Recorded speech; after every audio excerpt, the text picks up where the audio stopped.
বন্ধুরা, আজকে বানাচ্ছি একদমই ইউনিক মাছের পুরভরা নোনতা পাটিসাপটা।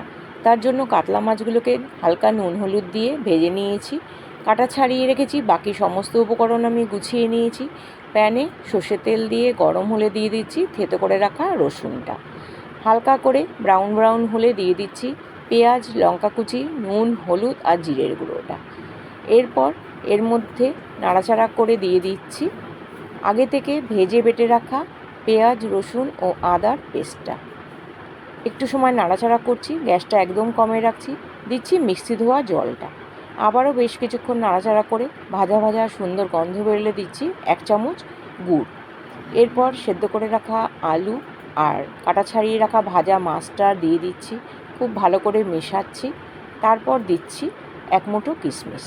সেটাকে মিশিয়ে নাড়াচাড়া করে কড়াই ছেড়ে আসলে দিয়ে দিচ্ছি গরম মশলার গুঁড়ো আর কসুরি মেথি। এদিকে পাটিসাপটার ব্যাটারটা রেডি করছি।